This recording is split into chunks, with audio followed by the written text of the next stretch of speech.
Komite Penanganan COVID-19 dan Pemulihan Ekonomi Nasional atau disingkat KPCPEN melaksanakan web seminar bersama dengan pemerintah Provinsi Maluku melalui Zoom Meeting.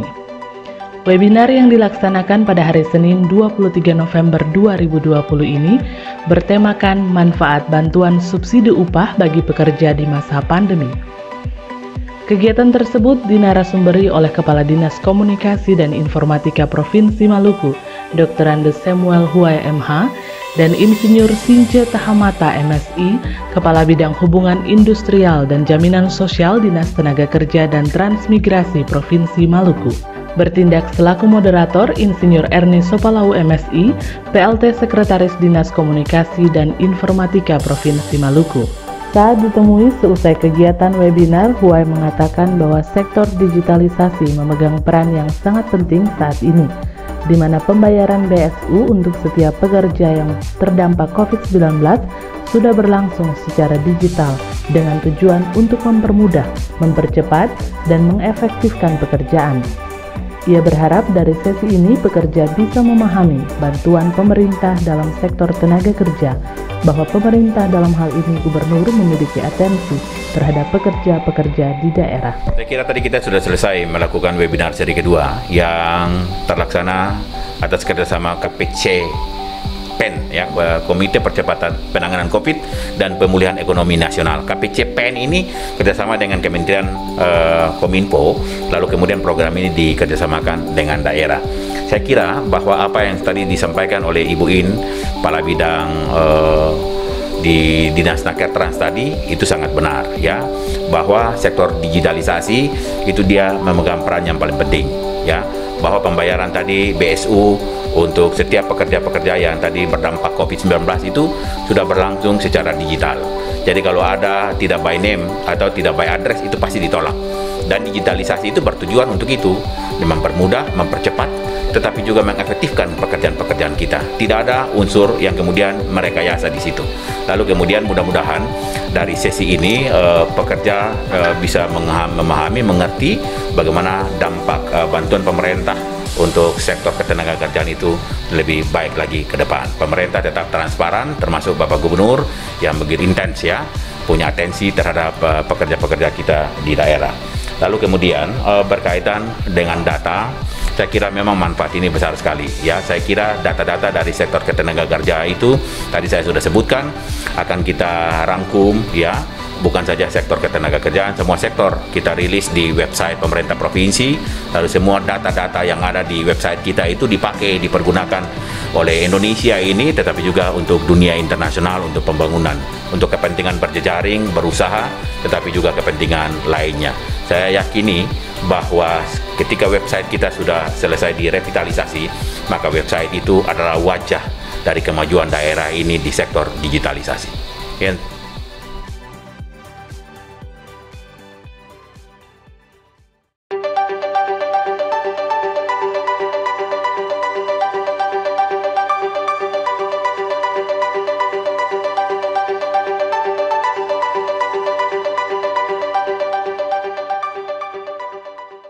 Wali Kota Ambon Richard Lohenapesi memimpin apel bagi pemerintah Kota Ambon pada hari Senin 23 November 2020 yang bertempat di halaman parkir Balai Kota Ambon. Apel tersebut diikuti oleh para pejabat pemerintah Kota Ambon beserta dengan Satuan Tugas Penanganan COVID-19 Kota Ambon. Dalam arahannya, Richard Lohenapesi mengatakan saat ini yang berkurang bukanlah COVID-19, melainkan kesadaran masyarakat akibat dari semakin jenuh masyarakat untuk tinggal di rumah, semakin dibatasi aktivitas perilaku sosial masyarakat. Dampaknya adalah munculnya kembali klaster-klaster baru. Dalam catatan perkembangan COVID-19, kasusnya sempat turun namun naik lagi. Walaupun yang sembuh sudah hampir 3.000, artinya perkembangan COVID-19 sangat fluktuatif, tergantung dari situasi. Saya mau tegaskan COVID itu tidak berkurang. Ya, yang berkurang itu adalah kesadaran masyarakat akibat dari semakin jenuh masyarakat untuk tinggal di rumah, semakin dibatasi aktivitas perilaku sosial masyarakat, sehingga dia membuat masyarakat semakin jenuh. Apalagi virus itu tidak bisa kita lihat secara kasat mata. Nah, dampaknya apa? Kalau saudara lihat, muncul lagi klaster-klaster baru secara nasional, bahkan mungkin di kota kita. Dalam catatan perkembangan statistik COVID di kota kita sempat turun ke 300 sekian. Tapi sampai yang kemarin dia naik lagi 412. Walaupun memang yang sembuh itu juga sudah hampir 3.000, 2.940 sekian. Artinya apa? Perkembangan COVID itu dia sangat fluktuatif, naik turun tergantung dari situasi. Itu juga karena kita terus mengingatkan masyarakat lewat pendekatan-pendekatan kita. Kalau tidak, saya rasa kita akan sulit ya mengatasinya. Oleh karena itu, peran dan tanggung jawab kita itu sangat-sangat amat penting. Selain kegiatan rutin, saya minta yang pertama melalui penanggung jawab pelaksana harian tim ini untuk dijadwalkan kembali untuk kita masuk lagi ke desa, kelurahan, lingkungan, ya, untuk mengingatkan lagi masyarakat untuk itu. Itu yang paling utama, dilengkapi dengan masker, ya, ada stok masker yang masih ada, kita jalan, kalau ada yang nggak pakai, kita berikan lagi terus untuk itu. Kalau misalnya secara persuasif, secara edukatif, tapi kalau melawan, ambil saya tindakan justisi untuk itu, ya. Karena lebih banyak kita harus dengan tindakan-tindakan persuasif bagi masyarakat. Yang kedua, kita diatur sedemikian rupa sehingga nanti pada hari Jumat, ya, kita dibagi tim. Jadi nanti bekerjasama dengan BKD untuk juga pegawai-pegawai yang lain dilibatkan supaya dia lebih banyak. Lalu dia berada pada tiap-tiap masjid pada waktu akan ada sholat.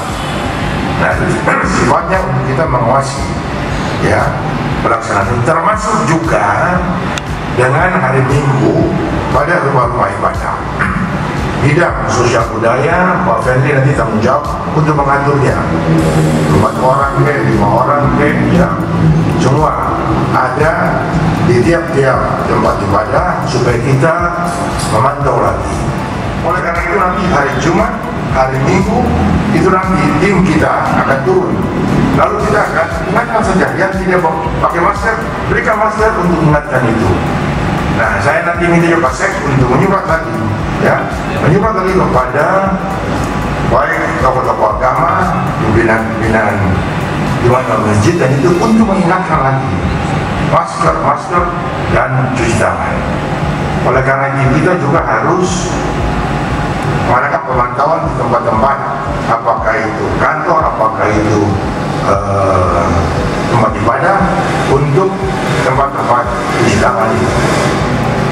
Lalu nanti dinas PU saya minta supaya tempat cuci tangan yang kita punya diangkat, daripada nanti orang WA saya terus bahwa ini sudah 2 bulan tidak ada air masuk. Kita angkat karena itu hanya sifatnya stimulans, itu hanya merangsang masyarakat. Kalau masyarakat sudah tumbuh kesadarannya, toko-toko sudah siapkan, kantor sudah siapkan, itu diangkat saja, diangkat karena itu sudah mulai tersosialisasi secara baik.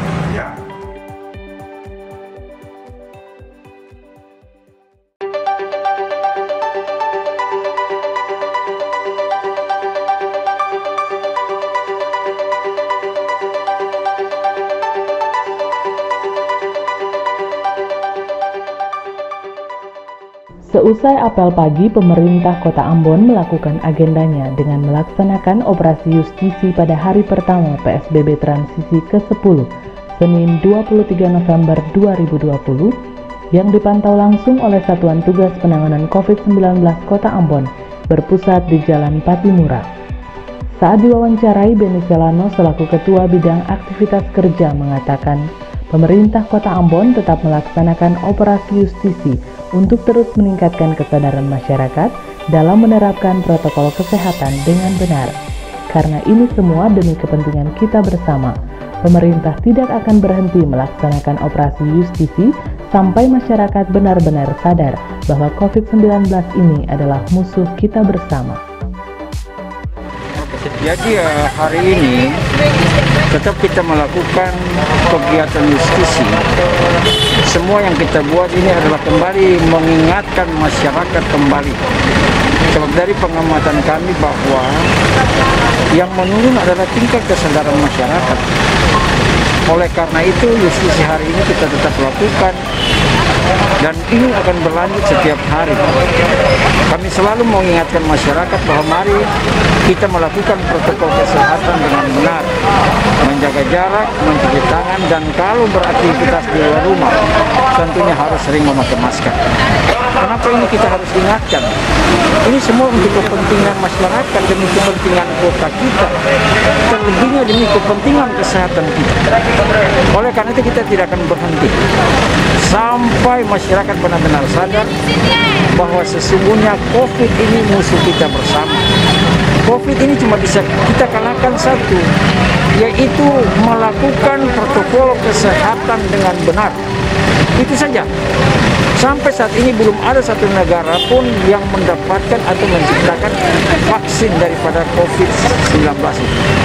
Nah, tadi saya bilang untuk mengalahkannya, memutuskan penyebarannya adalah kita wajib melaksanakan protokol kesehatan dengan benar.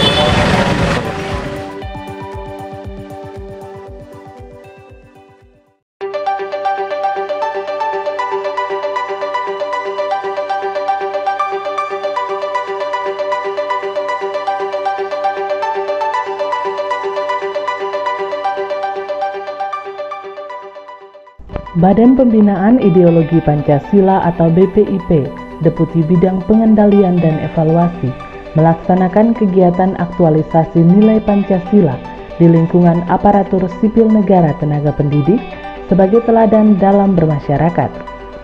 Pada hari Senin 23 November 2020 bertempat di Swiss Bell Hotel Ambon. Kegiatan tersebut dipimpin oleh staf khusus Dewan Pengarah BPIP Antonius Beni Susetyo dan Husein selaku Sekretaris Dinas Pendidikan dan Kebudayaan Provinsi Maluku, serta turut dihadiri Rektor Universitas Patimura Profesor Dr. M.J. Sapteno SHM.Hum, Kepala Sekolah Menengah Atas atau Sederajat di Kota Ambon beserta unsur terkait. Saat diwawancarai, Husein mengatakan Dinas Pendidikan dan Kebudayaan Provinsi Maluku menyambut baik kegiatan ini, di mana menjadi langkah awal agar nilai-nilai Pancasila di masa pandemi ini tidak terlupakan. Formulasi pendidikan moral Pancasila berdasarkan kurikulum 1975 akan disesuaikan dengan keadaan terkini. Ia mengharapkan bahwa nilai-nilai Pancasila dalam diskusi ini dapat merambat ke lingkungan kemasyarakatan. Jadi acara ini sudah sangat luar biasa ya, dalam arti bahwa sudah sekian lama tentang persoalan aktualisasi nilai-nilai Pancasila itu kita tidak diskusikan secara kelembagaan. Maka kami dari Dinas Pendidikan dan Kebudayaan Provinsi Maluku menyambut baik tentang kegiatan ini. Setidaknya ini menjadi langkah awal ya, sehingga dengan demikian di tengah-tengah pendidikan kita di masa pandemi ini tidak boleh terlupakan. Dan ke depan mudah-mudahan sebagaimana apa yang disampaikan oleh Pak Romo tadi dari Badan Pembinaan Ideologi Pancasila bahwa formulasi daripada pendidikan moral Pancasila yang dulu pada kurikulum UU 1975 itu akan kita sesuaikan dengan keadaan terkini. Yang kedua, bahwa mudah-mudahan sebagaimana apa yang diinginkan oleh seluruh peserta, bahwa diskusi-diskusi kecil terus kemudian pemahaman terhadap nilai Pancasila ini bukan hanya pada ruang-ruang publik yang begini istimewa, tetapi setidaknya dapat merambah ke ruang-ruang keluarga kita. Karena sebagaimana kita ketahui bersama bahwa pendidikan keluarga itu adalah merupakan dasar dari segala unsur pendidikan. Sehingga dengan demikian nilai-nilai dan aktualitas Pancasila itu berawal dari lingkungan keluarga, lalu kemudian dia akan terinternalisasi kepada seluruh masyarakat kita, terutama di siswa kita di dunia pendidikan yang semakin nyata, lalu kemudian dia akan merambah ke seluruh masyarakat kita. Di samping itu, Sabteno mengatakan aktualisasi nilai Pancasila merupakan tanggung jawab semua stakeholder, di mana para guru memiliki peran yang sangat penting karena selalu berhadapan dengan siswa yang perlu memberikan pemahaman secara utuh dan menyeluruh terkait nilai Pancasila kepada peserta didik sehingga mereka memiliki pandangan dan karakter yang baik dalam menghadapi kondisi sosial kemasyarakatan yang mudah berubah seperti sekarang ini.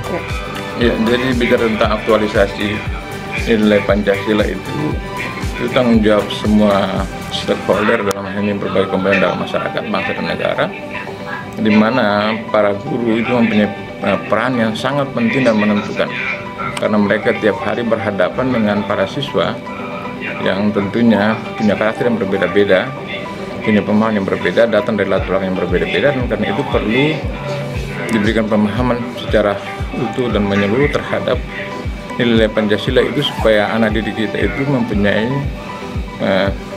pandangan dan karakter yang baik dalam menghadapi kondisi yang sangat cepat berubah.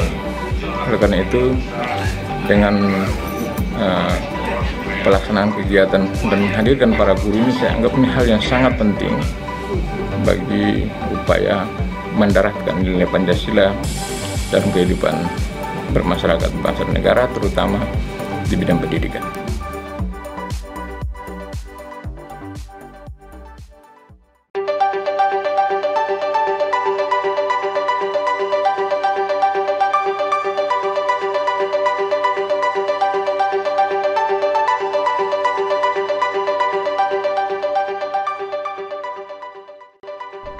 Dengan usainya pelaksanaan PSBB Transisi ke-9 Kota Ambon pada hari Minggu 22 November 2020, Age Latuheru selaku Sekretaris Kota Ambon mengatakan kepada Diskominfo Channel terkait hasil evaluasi pelaksanaan PSBB Transisi ke-9.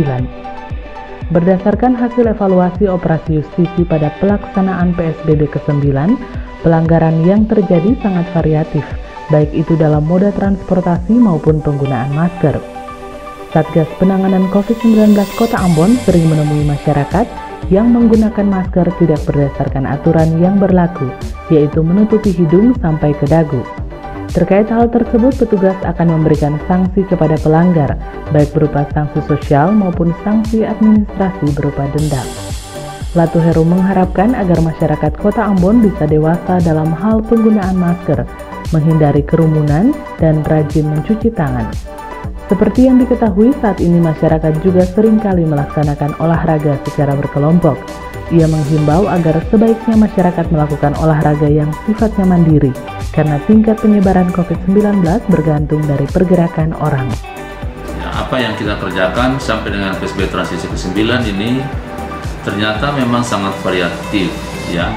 Hasil operasi justisi yang kita lakukan di jalan raya, baik itu terkait dengan moda transportasi maupun protokol kesehatan, ya, terutama terkait dengan disiplin masyarakat penggunaan masker, kemudian disiplin masyarakat tentang jaga jarak, dan juga disiplin masyarakat tentang menghindari kerumunan. Dari apa yang tadi saya sebutkan, ternyata bahwa disiplin masyarakat untuk penggunaan masker itu sudah makin menurun sekali, ya. Jadi sudah disiplin ini sudah sangat meningkat.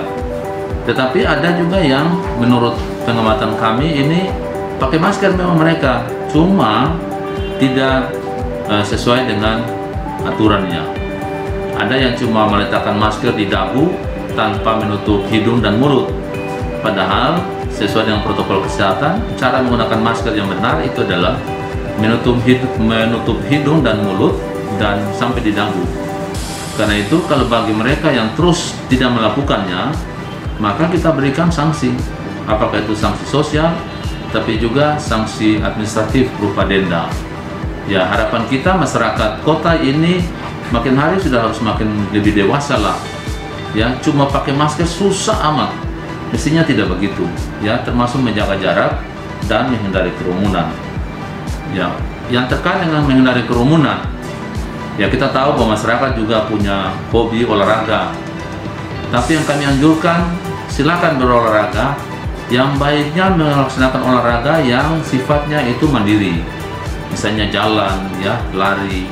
Tapi menghindari dulu olahraga yang bersifatnya nanti ada sentuhan, misalnya olahraga bola kaki misalnya, ya, atau voli atau basket. Nah, itu belum bisa. Nah, karena itu beberapa hari terakhir ini kita sering tim PSB transisi yang tergabung dalam bidang fasilitas umum, kita membuat menghimbau masyarakat untuk tidak melakukan olahraga yang menimbulkan kerumunan. Beberapa kali kita terpaksa harus membubarkan mereka yang sementara melaksanakan aktivitas, baik itu di Lapangan Merdeka maupun di Patimodo Park. Kalau kita mampu menghindari ini semua, ya percayalah kita bahwa tingkat penularan itu makin hari makin berkurang. Karena COVID-19 ini tertular ini seiring dengan pergerakan orang.